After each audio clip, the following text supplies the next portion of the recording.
بسم اللہ الرحمن الرحیم۔ شروع اللہ کے نام سے جو بڑا مہربان نہایت رحم والا ہے۔ سورہ علم نشرح مکی ہے۔ علم نشرح لک صدرک، کیا ہم نے آپ کے لیے آپ کا سینہ نہیں کھول دیا؟ تفسیر۔ شرح صدر کے دو مفہوم۔ شرح صدر کا لفظ دو معنوں میں استعمال ہوتا ہے۔ ایک یہ کہ کسی بات، نظریہ، عقیدہ یا معاملہ کی انسان کو پوری طرح سمجھ آ جائے، اس میں کوئی شک و شبہ یا ابہام باقی نہیں رہے، اور انسان کو جو کچھ سمجھ میں آئے اس پر اسے یقین اور اطمینان حاصل ہو جائے، جیسے فرمایا فَمَن يُرِدِ اللَّهُ أَن يَهْدِيَهُ يَشْرَحْ صَدْرَهُ لِلْإِسْلَامِ، یعنی جس شخص کو اللہ ہدایت دینے کا ارادہ کرتا ہے تو اس کا سینہ اسلام کے لیے کھول دیتا ہے، یعنی اسے یہ یقین و اطمینان حاصل ہو جاتا ہے کہ اسلام کے پیش کردہ عقائد ہی درست ہیں۔ اور اس لفظ کا دوسرا معنی یہ ہے کہ جس کام کو انسان ایک بہت بڑا مشکل کام سمجھ رہا ہو اور اس کام کو سر انجام دینا اسے اگر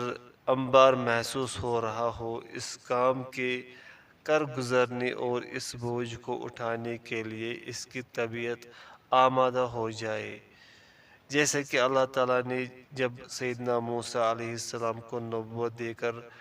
حکم دیا کہ اب فرعون کے ہاں جا کر اسے میرا پیغام دو، تو اس وقت آپ نے دعا فرمائی رب اشرح لی صدری ویسر لی امری، یعنی اے میری پروردگار میرا سینہ کھول دے اور میرے لیے میرا یہ مشکل کام آسان بنا دے۔ اس آیت میں سوالیہ انداز بیان اختیار کیا گیا ہے کہ جس سے اس کے پس منظر پر روشنی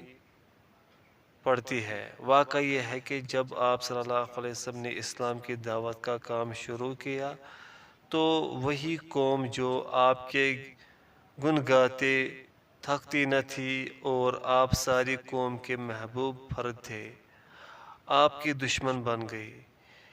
یہ بات آپ صلی اللہ علیہ وسلم کے لیے تکلیف دہ بھی تھی اور حیران کن بھی، لیکن ان حالات میں اللہ تعالیٰ نے پیغمبر اسلام اور اسلام لانے والی مسلمانوں کو اتنا عظیم حوصلہ عطا فرما دیا کہ وہ کفار مکہ کے مظالم سہنے کے باوجود ان کے آگے نہ جھکتے تھے اور نہ دبتے تھے، اور سب سے بڑھ کر حوصلہ آپ صلی اللہ علیہ وسلم کو عطا کیا گیا، کیونکہ کفار کا اصل ہدف آپ ہی کی ذات مبارکہ تھی۔ آپ صلی اللہ علیہ وسلم کا، آپ کی رسالت کا، آپ کی آیات کا اور آپ کے کلام کا مذاق و استہزاء کفار کا دلچسپ مشغلہ تھا، اور آپ صلی اللہ علیہ وسلم کو جسمانی ایذاؤں کی انتہائی اس سے زیادہ کیا ہو سکتی ہے کہ مکی دور میں کافروں نے آپ پر 7 مرتبہ قاتلانہ حملے کیے۔ تفصیل کے لیے دیکھیں سورہ مائدہ آیت نمبر 67 کا حاشیہ۔ علاوہ ازیں جب بھی کسی مسلمان پر ظلم و ستم ہوتا تو اس دکھ میں بھی آپ برابر کے شریک ہوتے تھے۔ اس آیت میں اللہ تعالیٰ نے یہ احسان یاد دلایا ہے کہ کیا تمہیں ہم نے ان مصائب کو برداشت کرنے کے لیے چٹان جیسا حوصلہ نہیں عطا فرما دیا؟ مزید تفصیل کے لیے میری کتاب محمد صلی اللہ علیہ وسلم پہ کر صبر و ثبات ملاحظہ کیجیے۔ وَوَضَعْنَا عَنْكَ وِزْرَكَ، اور آپ سے آپ کا وہ بوجھ اتار دیا جو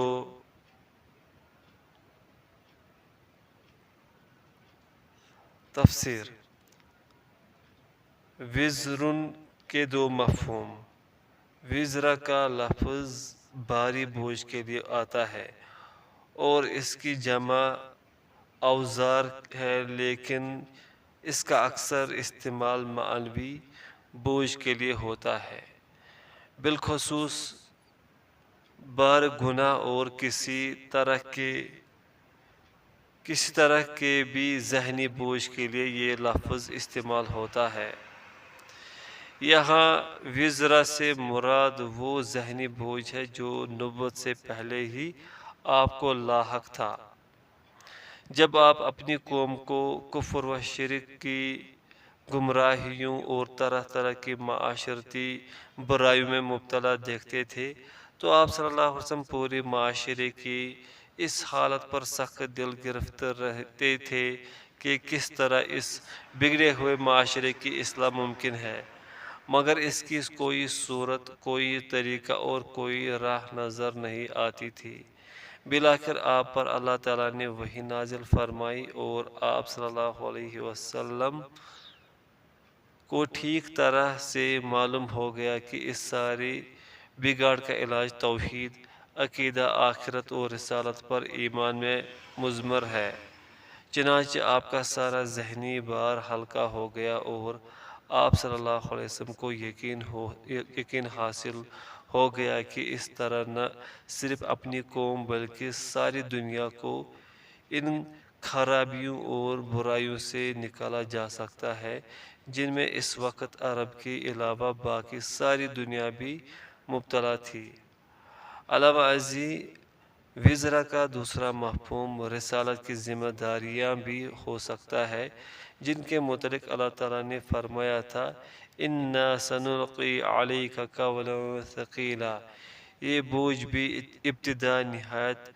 گرانبار تھا، جبکہ آغاز دعوت پر مخالفتوں کا طوفان اٹھ کھڑا ہوا تھا۔ اللہ تعالیٰ نے آپ صلی اللہ علیہ وسلم کو پہاڑ جیسا حوصلہ عطا کر کے اس کمر توڑ بوجھ کو آپ صلی اللہ علیہ وسلم کے ذہن سے اتار دیا اور آپ صلی اللہ علیہ وسلم ذمہ داریاں نبھانے کے لیے دل و جان سے مستعد ہو گئے۔ وَرَفَعْنَا لَكَ ذِكْرَكَ، اور آپ کے لیے آپ کا ذکر بلند کر دیا۔ تفسیر: آپ کا ذکر بلند ہونے کے مختلف ذرائع۔ پہلا ذریعہ خود کفار مکہ تھے۔ آپ صلی اللہ علیہ وسلم کے ذکر خیر کی بلندی کا آغاز ابتدائی نبوت سے ہی شروع ہو گیا تھا، اور لطف کی بات یہ ہے کہ یہ کام اللہ تعالیٰ نے کفار مکہ ہی سے لیا۔ مثل مشہور ہے ادو شر برانگیزت کا خیر مادرا باشد، یعنی بعض دفعہ دشمن بھی ایسی شرارتیں کرنے لگتا ہے جس میں ہماری بھلائی ہوتی ہے۔ کفار مکہ نے اسلام کو زخم پہنچانے اور آپ صلی اللہ علیہ وسلم کی دعوت کے سدباب کے طور پر جو ذریعے اختیار کیے تھے، ان میں ایک یہ بھی تھا کہ حج کے موقع پر تمام عرب قبائل حج کی غرض سے مکہ آتے تھے، تو کفار نے آپس میں یہ طے کیا کہ ان وفود کو مل کر انہیں محمد صلی اللہ علیہ وسلم کی دعوت سے متنفر کیا جائے اور کہا جائے کہ کہیں فلاں شخص کے دام فریب میں نہ آ جانا، اس کے پاس ایسا جادو ہے جو بھائی کو بھائی سے، باپ کو بیٹے سے اور بیوی کو شوہر سے جدا کر دیتا ہے۔ چنانچہ اس سلسلے میں کافروں کے وفود حاجیوں کے ایک ایک ڈیرے پر جاتے اور آپ صلی اللہ علیہ وسلم کے خلاف مہم چلاتے اور آپ صلی اللہ علیہ وسلم کو بدنام کرتے تھے، لیکن باہر سے آنے والے لوگ بھی آخر اتنے بدو تو نہیں ہوتے تھے جو فوراً کافروں کی بات کا یقین کر لیتے، لہٰذا ان کی اس مخالفانہ مہم سے آپ صلی اللہ علیہ وسلم کو دو فائدے پہنچے۔ ایک یہ کہ آپ صلی اللہ علیہ وسلم کا ذکر خیر عرب کے کونے کونے میں ہونے لگا، دوسرے لوگوں کے ذہنوں میں یہ جستجو پیدا ہوئی کہ جس شخص کے خلاف یہ پروپیگنڈا کیا جا رہا ہے، اس کی اصل حقیقت تو معلوم کرنی چاہیے۔ چنانچہ آپ صلی اللہ علیہ وسلم کی ہجرت سے بیشتر عرب کا کوئی قبیلہ ایسا نہیں رہا تھا جس میں کوئی نہ کوئی مسلمان موجود نہ ہو اور وہاں آپ کا ذکر خیر نہ کیا جاتا ہو۔ دوسری وجہ یہ تھی کہ اسلام میں داخل ہونے کے لیے جس طرح لا الہ الا اللہ کا اقرار ضروری تھا، اسی طرح محمد رسول اللہ کا اقرار بھی ضروری تھا۔ علاوہ ازیں مکہ میں تو آپ کے دشمن صرف قریش مکہ تھے، مگر مدینہ پہنچنے کے بعد آپ صلی اللہ علیہ وسلم کے مخالف گروہ ایک کے بجائے 4 بن گئے، ایک قریش مکہ، دوسرا یہود مدینہ، تیسرے مدینہ اور عرب بھر کے مشرک قبائل، اور چوتھے منافقین جو مدینہ کے علاوہ دوسری بستیوں میں بھی موجود تھے، اور ان کی ہمدردیاں ہر دشمن اسلام گروہ سے وابستہ ہوتی تھی۔ انہوں نے اسلام کی راہ روکنے کے لیے قریش مکہ کی روش اور اس سے ملتے جلتے طریقے اختیار کیے، اور یہ سب لوگ آپ کو بدنام کرنے میں سرگرم تھے، لیکن ان کے نتائج بھی ان کی توقعات کے برعکس برآمد ہوئے، اور 10 سال کے قلیل عرصہ میں سارا عرب مسلمان ہو کر دن میں کئی بار لا الہ الا اللہ کے ساتھ محمد رسول اللہ کی صدائیں بلند کرنے لگا۔ اذان میں، اقامت، تکبیر تحریمہ میں، درود میں آپ صلی اللہ علیہ وسلم کا ذکر خیر لازمی تھا۔ پھر آپ صلی اللہ علیہ وسلم کی وفات کے بعد اسلامی تحریک عرب سے باہر نکل کر ساری دنیا میں پھیل گئی۔ پھر یہ حالت ہو گئی کہ دنیا کے مختلف علاقوں میں مختلف اوقات اذان و نماز کی وجہ سے غالباً دن میں ایک لمحہ بھی ایسا نہیں گزرتا جس میں آپ صلی اللہ علیہ وسلم کے ذکر کا آواز بلند نہ کیا جا رہا ہو، اور یہ سلسلہ تا قیامت بڑھتا ہی چلا جائے گا۔ لطف کی بات یہ ہے کہ یہ پیشن گوئی اللہ تعالیٰ نے اس وقت کی تھی جب مکہ کے لوگوں کے علاوہ آپ کو کوئی جانتا تک نہ تھا، اور وہ بھی آپ کے دشمن اور آپ کی ہستی کو دنیا سے ختم کر دینے پر تلے ہوئے تھے۔ قرآن کی یہ پیشن گوئی خود قرآن کی صداقت پر کھلا ہوا ثبوت ہے۔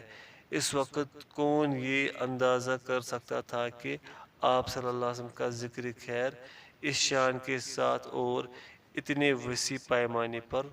ہوگا۔ فَإِنَّ مَعَ الْعُسْرِ يُسْرًا، بلا شبہ ہر مشکل کے ساتھ آسانی ہے۔ تفسیر: ان دو آیات میں فَإِنَّ مَعَ الْعُسْرِ يُسْرًا، إِنَّ مَعَ الْعُسْرِ يُسْرًا، فَإِذَا فَرَغْتَ فَانصَبْ، بلا شبہ ہر مشکل کے ساتھ آسانی ہے، بے شک ہر مشکل کے ساتھ آسانی ہے، تو جب آپ فارغ ہو تو عبادت کی مشقت میں لگ جائے۔ تفسیر: ان دو آیات میں بتکرار آپ صلی اللہ علیہ وسلم کو یقین دہانی کرائی گئی کہ اگر اس وقت آپ مشکلات میں گھرے ہوئے ہیں تو عنقریب مصائب کے یہ بادل چھٹ جائیں گے، اور اتنی ہی آپ کو سہولتیں اور آسانیاں میسر آئیں گی۔ اس آیت میں یہ نہیں فرمایا گیا کہ تنگی کے بعد آسانی ہے، بلکہ یہ فرمایا گیا ہے کہ تنگی کے ساتھ آسانی ہے، جس کا مطلب یہ ہے کہ بہت جلد یہ صورتحال بدل جانے والی ہے۔ اس طرح آپ صلی اللہ علیہ وسلم کو اور مسلمانوں کو تسلی بھی دے دی گئی کہ وہ یہ مشکل وقت حوصلہ اور صبر کے ساتھ برداشت کرے، بس تھوڑی ہی دیر بعد کایا پلٹ جانے والی ہے۔ وَإِلَىٰ رَبِّكَ فَارْغَب، اور اپنی پروردگار کی طرف راغب ہوں۔ تفسیر: یعنی جب آپ کو تبلیغ کے کاموں سے، گھریلو مشاغل سے اور اسلام لانے والوں کی تعلیم و تربیت سے فراغت حاصل ہو تو اپنے پروردگار سے لو لگائے اور یکسو ہو کر اس سلسلے میں ریاضت کیجیے، کیونکہ مشکلات کے دور مشکلات کے دوران اللہ کی عبادت، اس کا ذکر اور اس پر توکل ہی انسان کو ایسا حوصلہ عطا کرتا ہے جس سے مصائب کو برداشت کرنے کے قابل بن جاتا ہے۔